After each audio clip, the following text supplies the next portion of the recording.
नमस्कार। अनेक लोगों का प्रश्न होता है कि हमें क्रोध पर कुछ बताएं और उस क्रोध को जीता कैसे जाए। क्रोध एक मानसिक रोग है जो हमारी अपनी ही अज्ञानता का फल है। वैसे तो हमारे जीवन में जो कुछ भी चीजें होती हैं, उसका जो परिणाम है, उसका जो मुख्य कारण है, वह हमारी अज्ञानता ही होती है। क्रोध जब उत्पन्न होता है तो ये हमारा तो नुकसान करता ही है, अगले का भी नुकसान करता है और पहले तो हमारा ही नुकसान करता है। क्रोध वस्तुतः इसका जो मूल कारण है, वह हमारी इच्छा और एक्सपेक्टेशन है। हमने कुछ अपनी इच्छाएं बना रखी हैं कि ये चीजें ऐसे से ऐसे होनी चाहिए, और जब अगला उस चीज को वैसे नहीं करता है तो हम क्रोधित हो जाते हैं। तो वस्तुतः हमारे अपनी ही इच्छाओं का तो परिणाम है ना क्रोध। हमने ऐसी इच्छा बना रखी थी। अब हम ऐसी इच्छा क्यों बनाएं कि जो हमें ही नुकसान करती है, और उस इच्छा से और उस क्रोध से, उसके परिणाम से हमारा जो संस्कार बनता है, जो स्मृतियां बनती हैं, और वे स्मृति और संस्कार हर समय हमें प्रताड़ित करते रहते हैं, पीड़ित करते रहते हैं। उन संस्कारों की बार बार याद आएगी, उन स्मृतियों की बार बार याद आएगी, और जब उनकी याद आएगी तो फिर उसी में उलझ जाएंगे। तो जो कुछ भी हम लोगों के साथ घटनाएं होती हैं, अगर विचार पूर्वक देखिए, तो कहीं किसी के साथ मान लो झगड़ा हो गया, अब उसमें हमें क्रोध आ गया। तो ज्यादातर ऐसे ही होता है, क्रोध से ही झगड़ा होता है और झगड़े से ही क्रोध होता है। तो उसका एक संस्कार बन गया, स्मृति बन गई। अब वह स्मृति आपको हर समय प्रताड़ित करती रहेगी। जब जब भी आपको उस चीजें याद आएंगी, उस तरह की घटना कभी होगी, या उस स्थान पर पहुंच गए, या वह व्यक्ति जिससे आपकी झगड़ा हुई थी, वह व्यक्ति दिखाई पड़ गया, तो बस फिर आपके हृदय की चाल बदल जाएगी, आपके रक्त की चाल बदल जाएगी। तो यह अगर बहुत ध्यानपूर्वक देखा जाए तो इसका कारण क्या था? हमारी एक्सपेक्टेशन थी। हमने एक इच्छा बना रखी है कि बस दुनिया ऐसे ही रास्ते से चले, जैसा मुझे अच्छा लगता है बस वैसा वह भी चले। मान लो 1 मिनट के लिए हम कुछ चीज़ों में ठीक भी हैं, कि जैसा हम चाहते हैं वह सत्य है, फिर भी आपकी सोच के स्तर का हर व्यक्ति तो नहीं हो सकता है। उसके अपनी सोच का स्तर है, वह कुछ दूसरी तरह से चीज़ों को चाहता है, और हम दूसरी तरह से चाहते हैं, तो क्लैश होना स्वाभाविक है।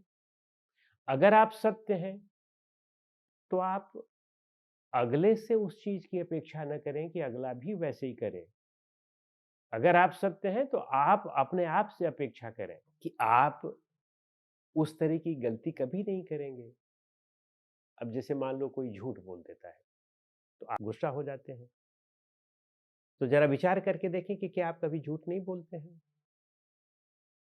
हम भी झूठ बोलते हैं। जब झूठ बोलते हैं तो अगला झूठ बोल दिया तो हम क्यों गुस्सा हो रहे हैं? तो हम झूठ बोलना पूरी तरह से बंद कर दें। तो समाज में अगर हमें रहना है, तो हमें एक तो जो दूसरों से एक्सपेक्टेशन बंद करनी होगी, तभी क्रोध का शमन हो सकता है। दूसरों से एक्सपेक्टेशन बंद करें कि दूसरा वैसा चले जैसा हम सोचते हैं, बिल्कुल बंद कर दें। और दूसरा, इस चीज़ पर ध्यान दें कि हम उस तरह की गलती स्वयं ना करें। तो इसमें 2 ही बातें आती हैं कि एक तो आप दूसरों की गलतियों को सहन करेंगे, और स्वयं गलती नहीं करेंगे। नहीं तो अगर आप सहन नहीं करेंगे तो उसकी स्मृतियाँ बनती जाएँगी, और क्रोध एक फोड़ा है, क्रोध एक बहुत बड़ा मानसिक रोग है। क्रोध एक मानसिक रोग के साथ-साथ ही शारीरिक रोग भी पैदा करता है। यह आपको हृदय का रोग लाने के लिए तत्पर रहेगा, लीवर का रोग पक्का ही हो जाएगा, और लीवर रोग जिसका हुआ, उसका डाइजेस्टिव सिस्टम भी गड़बड़ हो जाएगा। तो आपके अंदर के सारे सिस्टम अपने आप ही गड़बड़ होने लगेंगे। तो शारीरिक, मानसिक और भावनात्मक ये रोग होंगे ही, और साथ में सामाजिक रोग भी होगा। क्यों? कि अगर आप क्रोध के स्वभाव के हैं, तो आपसे अनेक लोगों से झगड़ा-झंझट हमेशा होता रहेगा, और फिर आपका सामाजिक संबंध भी अच्छा नहीं रहेगा। तो खैर, मान लो इन सब के लिए आप नहीं भी करते हैं कि सामाजिक संबंध अच्छा बनाने के लिए, तो अपने आप के लिए तो करें ना। अपने आप को इस तरह का बनाएँ कि जिससे आप स्वयं व स्वस्थ रहें और कम से कम दूसरों को भी स्वस्थ रखने में, अपने घर परिवार के लोगों को भी स्वस्थ करने में तो मदद करें। क्रोध से आप स्वयं भी नहीं स्वस्थ रहेंगे और स्वयं भी आप किसी से प्रिय नहीं रहेंगे और दूसरे भी आपको प्यार नहीं करेंगे।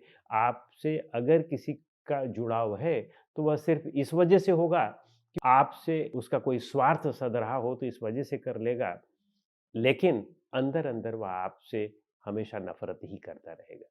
तो क्रोध जो है वह बहुत बड़ी हमारी गलती है, उस गलती को दूर करने का प्रयास करें और सीधा-सा तरीका है कि उसको दूर करने के लिए भगवान कृष्ण भी कहते हैं गीता में कि काम एष क्रोध एष रजोगुण समुद्भवः महाशनो महापाप्मो विद्ध एन महिवैरिणम्।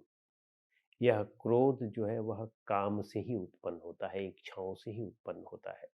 तो जिन-जिन इच्छाओं से क्रोध उत्पन्न होता हो, उन इच्छाओं को समाप्त करें, क्योंकि इच्छाएँ ही सभी समस्याओं की जड़ है। तो इच्छाओं को अपने वश में करें, कंट्रोल में करें और फिर आप देखें कि धीरे-धीरे चीज़ें ठीक होती जाएँगी। अन्यथा हम अनेक प्रकार के रोगी भी हो जाएँगे, शारीरिक और मानसिक रोगी भी हो जाएँगे और हमारा जीवन सुचारू रूप से नहीं हो पाएगा। क्रोध के जो परिवार के सदस्य हैं, भय है। यदि आप क्रोध करेंगे तो भय होगा, किसी को आप मारे-पीटेंगे तो आप भी मारे-पीटे जाएँगे और ये भय बना रहेगा। क्रोध का जो एक और परिवार का सदस्य है वह निंदा है। जो आपका विरोधी है, आप उसकी निंदा करते रहेंगे। जो आपके अनुसार नहीं चलता है, आप उसकी निंदा करते रहेंगे और वह आपकी निंदा करता रहेगा और यह क्रिया-प्रतिक्रिया निरंतर चलती रहेगी और इससे अनेक प्रकार की समस्याएँ आपको शारीरिक और मानसिक दोनों होने लगेंगी। तो इसलिए क्रोध पर विजय प्राप्त करने का प्रयास करें, लेकिन क्रोध का जो मूल कारण है, उस पर विजय प्राप्त करें, अन्यथा क्रोध पर विजय नहीं हो सकता है। क्रोध तो कार्य है। कार्य पर कैसे विजय कर सकते हैं? कार्य पर विजय करने के लिए कारण का शमन करना होता है और जब कारण का शमन कर देंगे तो इस पर अपने आप विजय हो जाएगी। तो इसलिए क्रोध से बचने के लिए अपनी इच्छाओं पर नियंत्रण करें, अन्यथा वे इच्छाएँ आपको सदैव जो है परेशान करती रहेंगी और न तो आप सुखी रहेंगे और न तो दूसरे को भी सुखी रहने देंगे। तो इसलिए क्रोध पर विजय करें और ध्यान, मेडिटेशन आदि सब हेल्प करेंगे उसमें। इच्छाओं का शमन हेल्प करेगा, स्वाध्याय हेल्प करेगा, चिंतन-मनन हेल्प करेगा। ये सब करते रहें तो आपको क्रोध से मुक्ति मिलेगी। नमस्कार।